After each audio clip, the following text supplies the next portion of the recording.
ನಮಸ್ಕಾರ ವೀಕ್ಷಕರೇ, SPP electrical YouTube ಚಾನಲ್ಗೆ ನಿಮಗೆಲ್ಲ ಆತ್ಮೀಯ ಸ್ವಾಗತ. ನನ್ನ ಹತ್ರ ಒಂದು ವಿ-ಗಾರ್ಡ್ ಮಿಕ್ಸರ್ ಬಂದಿದೆ. ಇದ್ರದ್ದು ಸೌಂಡು ಜಾಸ್ತಿ ಬರ್ತಾ ಉಂಟು, ಕರ್ಕಶವಾದ ಶಬ್ದ ಬರ್ತಾ ಉಂಟು. ಇದ್ರ ಒಳಗಡೆ ಬುಷ್ ಹೋಗಿರುತ್ತೆ. ಆ ಬುಷನ್ನ ಯಾವ ರೀತಿಯಾಗಿ ರಿಮೂವ್ ಮಾಡಬೇಕು, ಯಾವ ರೀತಿಯಾಗಿ ರಿಪೇರಿ ಮಾಡಬೇಕು ಅನ್ನೋದ್ರ ಬಗ್ಗೆ ಈ ವಿಡಿಯೋದಲ್ಲಿ ನಾನು ಸಂಪೂರ್ಣವಾಗಿ ತಿಳಿಸ್ಕೊಡ್ತೀನಿ. ನೋಡಿ ವೀಕ್ಷಕರೇ, ಮಿಕ್ಸರು ಯಾವ ಥರ ಸೌಂಡ್ ಬರ್ತಾ ಇದೆ ಅಂತೇಳಿ ಸ್ವಿಚ್ಚನ್ನು ಹಾಕೊಳ್ಳೋಣ. ಪ್ಲಗ್ ಹಾಕೊಂಡಿದ್ದೀನಿ.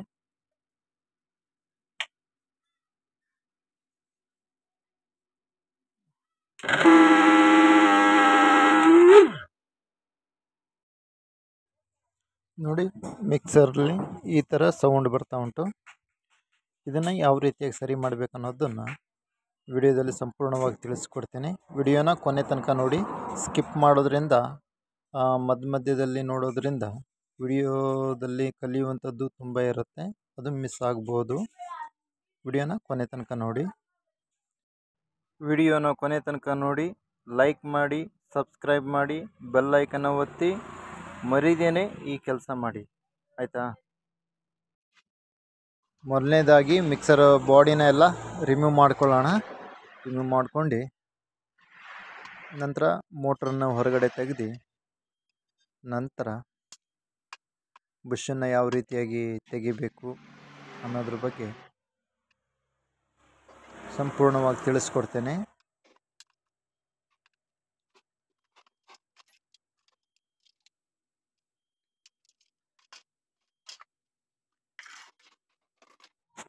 ನೋಡಿ, ಬುಷು ಫ್ರೀ ಆಗಿದೆ. ಇದು ಬುಷ್ ಹೋಲು ದೊಡ್ಡದಾಗಿದೆ, ಹಾಗಾಗಿ ಸೌಂಡು ಬರೋದು. ಇವಾಗ ಮೋಟ್ರನ್ನ ಬಿಚ್ಕೊಳ್ಳೋಣ.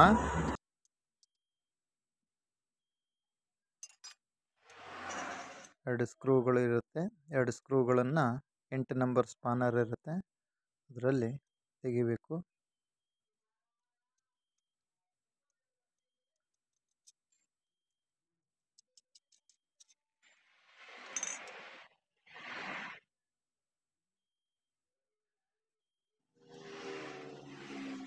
ವೈಂಡಿಂಗಿಗೆ ಪೆಟ್ಟಾಗದಿದ್ದ ಹಾಗೆ ಆರ್ಮೇಚರ್ ತೆಗಿಬೇಕಾಗ್ತದೆ. ವೈಂಡಿಂಗ್ ಎಲ್ಲರೂ ಸ್ಕ್ರ್ಯಾಚ್ ಆಯ್ತು ಅಂತ ಹೇಳಿದ್ರೆ ಮೋಟ್ರು ಹೀಟ್ ಆಗ್ಲಿಕ್ಕೆ ಶುರು ಆಗುತ್ತೆ. ಇದು ನೋಡಿ, ಬಾಲ್ಸ್, ಇದು ಬಾಲ್ಸನ್ನು ಸೇಫ್ಟಿಯಾಗಿ ಒಂದು ಸೈಡ್ ಇಟ್ಕೋಬೇಕು. ಇವಾಗ ಈ ಬುಷನ್ನು ತೆಗಿಯೋಣ. ಬುಷು ಹೊಸ ಬುಷ್, ಇದು ಹೊಸ ಬುಷನ್ನ ಹಾಕಬೇಕು. ಮೊದಲನೇದಾಗಿ ಈ ಬುಷನ್ನ ಹೊರಗಡೆ ತೆಕ್ಕೊಳ್ಳೋಣ. ಈ ಒಂದು ಎಲ್ಲಂಕಿ ಸ್ಪಾನರು ನಮ್ಮನೆ ಇರುತ್ತೆ, ಅದನ್ನು ಏನು ಮಾಡಬೇಕಂದ್ರೆ ಒಳಗಿಂದ ಬೆಂಡ್ ಮಾಡಿ ತಿರ್ಸಿ ಸ್ಟ್ರೇಟ್ ಮಾಡ್ಕೋಬೇಕು ಬುಷನ್ನ. ಆಮೇಲೆ ಮೇಲಿಂದ ಹೊಡೆದ್ರೆ ಸೀದಾ ಬುಷ್ ಕೆಳಗಡೆ ಇಳೀತದೆ. ನೋಡಿ ಎಷ್ಟು ಈಸಿಯಾಗಿ ಬಂತು. ನಂತರ ಇದು ಸೈಡ್ ಕ್ಲಿಪ್ ಇರುತ್ತಲ್ಲ, ಬುಷ್ ಕ್ಲಿಪ್ನ ತೆಗಿಬೇಕಾಗತ್ತೆ. ಒಂದು ಸ್ಕ್ರೂ ಡ್ರೈವರ್ನ ಮೈನಸ್ ಮುಖದಲ್ಲಿ ಇಟ್ಟು ಒಳಗಡೆಯಿಂದ ಹೀಗೆ ಈ ಥರ ಒತ್ತಿ ಹಿಡ್ದು ಮೇಲಿಂದ ಒಂದು ಸ್ವಲ್ಪ ಸುತ್ತಿಗೆಯಲ್ಲಿ ಹೊಡಿಬೇಕಾಗ್ತದೆ. ನೋಡಿ, ಕೆಳಗೆ ಬಿತ್ತು. ಕೆಳಗೆ ಬಿದ್ದು ಇದೇ ಕ್ಲಿಪ್ಪನ್ನು ನಾವು ಮತ್ತೆ ಹಾಕಬೇಕಾಗತ್ತೆ. ಕ್ಲಿಪ್ಪು ಸರಿ ಇದ್ದರೆ ಅದೇ ಕ್ಲಿಪ್ಪನ್ನೇ ಹಾಕಬೇಕು. ನೋಡಿ, ಹೊಸ ಬುಷ್. ಇಲ್ಲ ಅಂತ ಹೇಳಿದ್ರೆ ಬೇರೆ ಕ್ಲಿಪ್ನ ಹಾಕಬೇಕಾಗ್ತದೆ. ಇದು ಸರಿ ಉಂಟು, ಇದು ಸ್ವಲ್ಪ ಬೆಂಡ್ ಆಗಿದೆ, ಅದನ್ನು ನಾನು ಸ್ಟ್ರೈಟ್ ಮಾಡ್ಕೊಳ್ತಾ ಇದ್ದೀನಿ.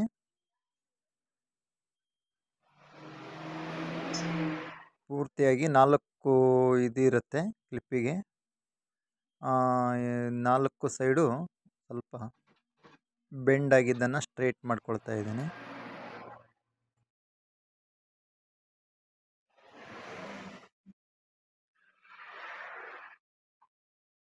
ಬುಷನ್ನ ಹಾಕ್ಕೊಳ್ಳೋಣ.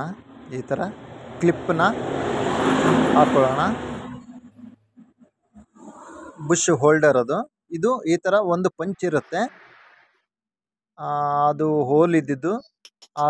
ಈ ಥರ ಇಟ್ಟು ಮೇಲ್ಗಡೆಯಿಂದ ಹೊಡೆದ್ರೆ ಕರೆಕ್ಟಾಗಿ ಕೂರುತ್ತೆ. ನೋಡಿ, ಸರಿ ಆಯಿತು. ಬುಷನ್ನ ಸ್ಟ್ರೈಟ್ ಮಾಡ್ಕೋಬೇಕು. ಬುಷನ್ನ ಸ್ಟ್ರೈಟ್ ಮಾಡ್ಕೊಂಡು ಮೇಲ್ಗಡೆಯಿಂದ ಕುಟ್ಟಬೇಕಾಗತ್ತೆ. ನೋಡಿ, ಸರಿಯಾಗಿದೆ. ಇವಾಗ ಸೀದಾ ಆಗಿದೆ. ಯಾವುದೇ ರೀತಿ ಬುಷ್ ಅಲ್ಗಾಡದೆ ಇದ್ದಂಗೆ ಕೂರಿಸ್ಬೇಕಾಗತ್ತೆ. ನೋಡಿ ಟೈಟ್ ಉಂಟು ಬುಷು. ಈಗ ಒಂದು ಸತಿ ಚೆಕ್ ಮಾಡೋಣ ಆರ್ಮೇಚರಿಗೆ ಹಾಕಿ. ನೋಡಿ ಫ್ರೀಯಾಗಿ ತಿರುಗ್ತಾ ಉಂಟು, ಯಾವುದೇ ರೀತಿ ಶೇಕ್ ಆಗ್ತಾ ಇಲ್ಲ. ಶೇಕ್ ಆಗಬಾರ್ದು. ನೋಡಿ ಈ ಬುಷನ್ನು ಕೂಡ ನಾವು ತೆಗಿಬೇಕಾಗ್ತದೆ. ಈ ಬುಷು ಕೂಡ ಹೋಗಿದೆ, ಹಾಗಾಗಿ ಕರ್ಕಶ ಶಬ್ದ ಬರ್ತಾ ಉಂಟು. ನೋಡಿ ಈ ಥರ ಫಸ್ಟು ಕಾರ್ಬನ್ ಬ್ರಷ್ ಹೋಲ್ಡರ್ನ ತೆಗಿಬೇಕಾಗ್ತದೆ. ಕಾರ್ಬನ್ ಬ್ರಷ್ ಹೋಲ್ಡರ್ನ ತೆಗೆದು ನಂತರ ಬುಷನ್ನು ತೆಗಿಬೇಕಾಗ್ತದೆ. Same process. ಮೊದಲನೇದಾಗಿ ಯಾವ ರೀತಿಯಾಗಿ ಬುಷ್ ತೆಗೆದು ಅದೇ ಥರನೇ, ಆದರೆ ಇದು ಹೋಲು ದೊಡ್ಡದೇ ಇಲ್ಲದೆ ಇರೋದ ಕಾರಣ ಸಣ್ಣ ಒಂದು ಮಳೆಯಾಗಲಿ ಫ್ಲಾಟು ದಪ್ಪ ಸ್ಕ್ರೂ ಆಗಲಿ ತೆಗೆದು ಮೇಲಿಂದ ಸುತ್ತಿಗೆಯಲ್ಲಿ ಹೊಡಿಬೇಕಾಗ್ತದೆ, ಆಗ ಬುಷ್ ಇಳೀತದೆ. ನೋಡಿ ಈ ಥರ ಕ್ಲಿಪ್ ಇರುತ್ತೆ, ಆ ಕ್ಲಿಪ್ಪನ್ನು ಸ್ಕ್ರೂ ಡ್ರೈವರಲ್ಲಿ ಮೆಲ್ಲ ಎತ್ತಬೇಕಾಗ್ತದೆ. ಈ ಥರ ಸ್ಪಾನರ್, ಯಲಂಕಿ ಸ್ಪಾನರಲ್ಲಿ ಬುಷನ್ನ ಅಡ್ಡ ಮಾಡ್ಕೋಬೇಕಾಗ್ತದೆ. ಅಡ್ಡ ಮಾಡ್ಕೊಂಡು ನಂತರ ಮೇಲಿಂದ ಹೊಡಿಬೇಕಾಗ್ತದೆ. ಹೀಗೆ ಸ್ಟ್ರೈಟ್ ಹೊಡೆದ್ರೆ ಅದು ಇಳಿಯೋದಿಲ್ಲ. ನೋಡಿ ಈ ಥರ ಅಡ್ಡ ಮಾಡ್ಕೋಬೇಕಾಗ್ತದೆ ಬುಷನ್ನು ಅಡ್ಡ ಮಾಡಿಟ್ಟು ಮೇಲ್ಗಡೆದು ನಟ್ಟನ್ನು ಬೋಲ್ಟನ್ನು ತೆಗೆದು ಮೇಲ್ಗಡೆಯಿಂದ ಫ್ಲಾಟ್ ಇದ್ದಂಥ ಸ್ಕ್ರೂನ ಆಗಲಿ ಮಳೆ ಆಗಲಿ ತೊಗೊಂಡು ಮೇಲ್ಗಡೆಯಿಂದ ಹೊಡಿಬೇಕು ಈ ಹೋಲ್ನಿಂದ.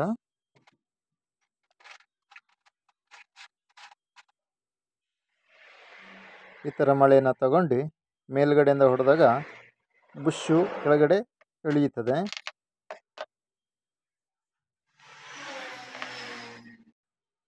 ಈಗ ಒಂದು ಸ್ಕ್ರೂ ಡ್ರೈವರ್ನ ತಗೊಂಡು ಮೈನಸ್ಸು ಮುಖದಲ್ಲಿ ಕ್ಲಿಪ್ಪನ್ನ ಎತ್ತಬೇಕು, ಮೇಲ್ಗಡೆ ಗಟ್ಟಿಯಾಗಿ ಎತ್ತಬೇಕು. ಸ್ವಲ್ಪ ತ್ರಾಸು ಕೊಡುತ್ತೆ.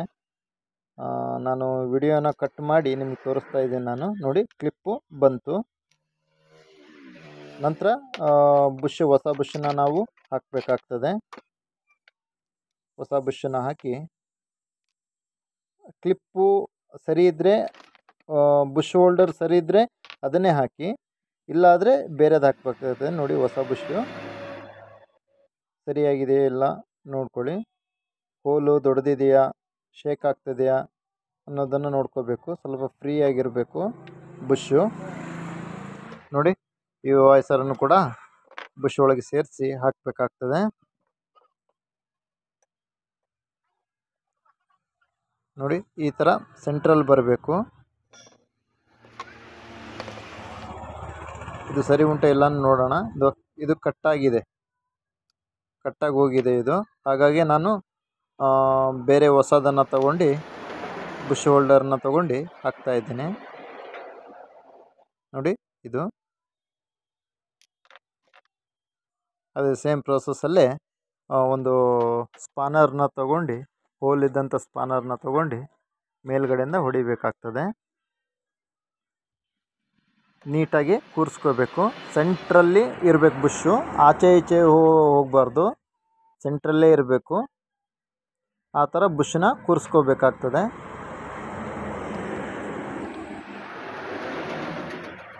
ನೋಡಿ ಈ ಥರ ಹೊಡಿಬೇಕಾಗ್ತದೆ. ಬುಷು ಸೆಟ್ಟಾಗಿದೆ. ಈಗ ಆರ್ಮೇಚರ್ನ ಸ್ವಲ್ಪ ಕ್ಲೀನ್ ಮಾಡ್ಕೊಳ್ಳೋಣ. ಒಂದು ಚಾಕು ತಗೊಂಡು ಸ್ವಲ್ಪ ರೆಸ್ಟ್ ಹಿಡಿದಿರುತ್ತೆ, ಅದನ್ನೆಲ್ಲ ಪೂರ್ತಿಯಾಗಿ ಸರಿಯಾಗಿ ಕ್ಲೀನ್ ಮಾಡಬೇಕಾಗತ್ತೆ. ಈ ಥರ ಎಲ್ಲ ಕ್ಲೀನ್ ಮಾಡ್ಕೊಂಡು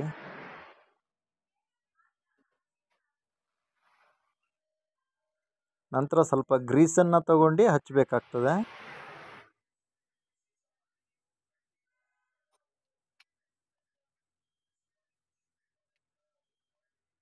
ಗ್ರೀಸನ್ನು ನೀಟಾಗಿ ಕೆಳಗಿಂದ ಮೇಲ್ವರೆಗೂ ಗ್ರೀಸನ್ನು ಹಚ್ಕೊಳ್ಳೋಣ. ನಂತರ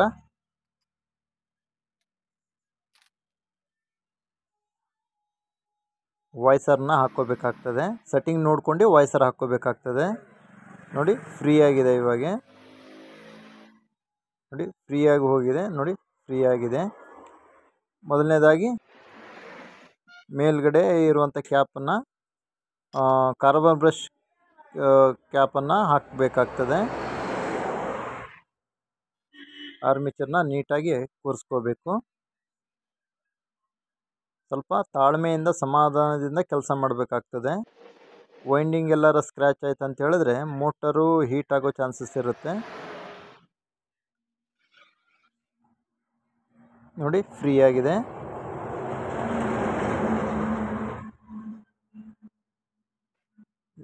ನೋಡಿ ಇದ್ರ ಮಧ್ಯದಲ್ಲಿರಬೇಕು ಕಾರ್ಬನ್ ಬ್ರಷ್ಗೆ.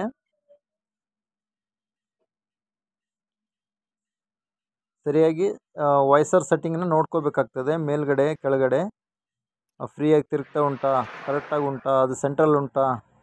ಕಾರ್ಬನ್ ಬ್ರಷ್ ತಿಕ್ಕುವಂಥದ್ದು ಏನಿರುತ್ತಲ್ಲ ಅದು ಸೆಂಟ್ರಾಗಿ ಇರಬೇಕಿರುತ್ತೆ.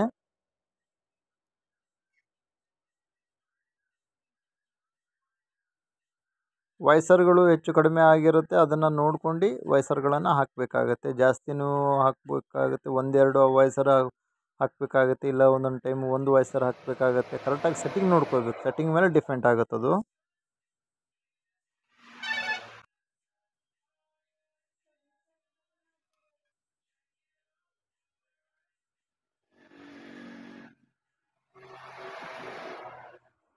ಈ ಥರ ಸ್ಕ್ರೂಗಳನ್ನು ಟೈಟಾಗಿ ಹಾಕ್ಕೋಬೇಕು, ಲೂಸ್ ಇರಬಾರ್ದು. ಸ್ಕ್ರೂಗಳು ನೀಟಾಗಿ ಟೈಟಾಗಿ ಹಾಕ್ಕೋಬೇಕು. ನೀವು ಈ ಥರ ಸ್ಕ್ರೂಗಳನ್ನು ಹಾಕಿದಾಗ ಅದು ಸ್ವಲ್ಪ ಮೋಟ್ರು ಜಾಮ್ ಆಗಿ ಕಾಣಿಸುತ್ತೆ, ನಿಮಗೆ ತಿರುಗೋದಿಲ್ಲ, ಸ್ವಲ್ಪ ಜಾಮಾಗಿ ಕಾಣಿಸುತ್ತೆ. ಅವಾಗೆ ಸುತ್ತಿಗೆ ತೊಗೊಂಡು ಮೇಲ್ಗಡೆ ಜಪ್ಪಬೇಕಾಗ್ತದೆ. ಇವಾಗ ಬಾಲ್ಸ್ ಹಾಕ್ಕೊಳ್ಳೋಣ ಮೊದಲನೇದಾಗಿ. ನಂತರ ಸುತ್ತಿಗೆ ತೊಗೊಂಡು ಸ್ವಲ್ಪ ಎರಡು ಸೈಡು ಸ್ವಲ್ಪ ಜಪ್ಪದಾಗ ಬಾಲ್ಸ್ನ ಮಾತ್ರ ಕಡ್ಡಾಯವಾಗಿ ಹಾಕಬೇಕು. ನೋಡಿ ಸ್ವಲ್ಪ ಟೈಟ್ ಬರ್ತಾ ಉಂಟು. ಸುತ್ತಿಗೆ ತೊಗೊಂಡು ಜಪ್ಪದ ಕೂಡಲೇ ಸರಿ ಆಗುತ್ತದು. ನೋಡಿದ್ರ ಎಷ್ಟು ಫ್ರೀ ಆಗಿದೆ. ಇವಾಗ ಮೇಲ್ಗಡೆ ನಟ್ಟನ್ನು ಕೂಡ ಹಾಕ್ಕೊಳ್ಳೋಣ. ಫ್ರೀ ಆಗಿದೆ ಇಲ್ಲ ಅನ್ನೋ ಇನ್ನೊಂದ್ಸತಿ ಚೆಕ್ ಮಾಡ್ಕೋಬೇಕು. ಆರ್ಮೇಚರು ಫ್ರೀಯಾಗಿ ತಿರುಗಬೇಕು. ಈಗ ಬಾಡಿನ ಫಿಟ್ ಮಾಡ್ಕೊಳ್ಳೋಣ. ಯಾವುದೇ ರೀತಿಯಾಗಿ ಗಡಿಬಿಡಿಯಾಗಿ ಕೆಲಸ ಮಾಡಬಾರ್ದು. ಸ್ವಲ್ಪ ತಾಳ್ಮೆ ಸಮಾಧಾನವಾಗಿ ಕೆಲಸ ಮಾಡಬೇಕಾಗ್ತದೆ. ಕಾರ್ಬನ್ ಬ್ರಷನ್ನ ಹಾಕ್ಕೊಬಿಡೋಣ ಇಲ್ಲೇ, ಯಾಕಂದರೆ ಒಳಗಡೆಯಿಂದ ಹಾಕ್ಬೇಕಾದ್ರೆ ಸ್ವಲ್ಪ ತ್ರಾಸ ಆಗ್ಬೋದು. ಹಾಗಾಗಿ ಇಲ್ಲಾದರೆ ಸ್ವಲ್ಪ ಬೇಗ ಹಾಕ್ಬೋದು. ಹಾಗಾಗಿ ಕಾರ್ಬನ್ ಬ್ರಷು ಈಗಲೇ ಹಾಕ್ಕೊಬಿಡೋಣ. ಈಗ ಬಾಡಿನ ಫಿಟ್ ಮಾಡ್ಕೊಳ್ಳೋಣ. ಹೊಸದಾಗಿ ಕಲಿಯೋರು ಸ್ವಲ್ಪ ತಾಳ್ಮೆ ಇರಬೇಕು.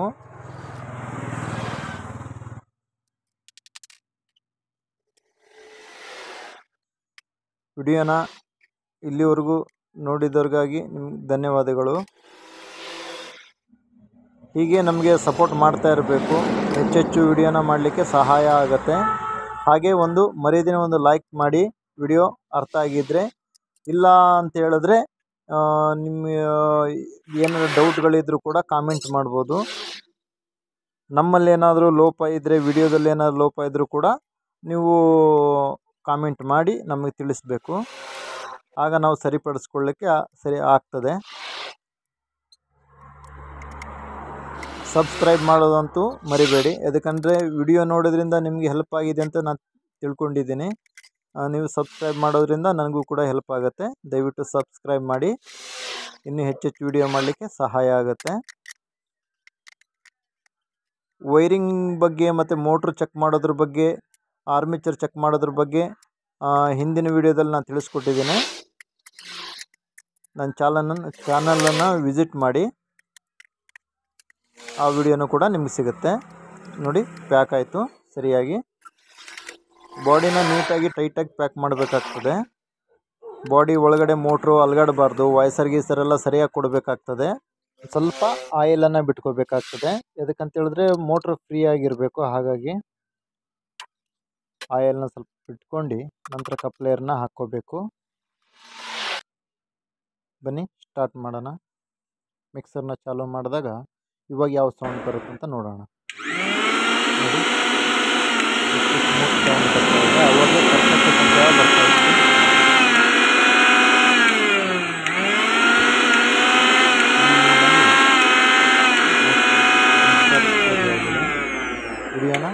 ಮನೆ ತನಕ ನೋಡಿದ್ದಕ್ಕಾಗಿ ಧನ್ಯವಾದಗಳು. ಹೀಗೆ ನಮಗೆ ಸಪೋರ್ಟ್ ಮಾಡ್ತಾಯಿರ್ರಿ. Thank you for all.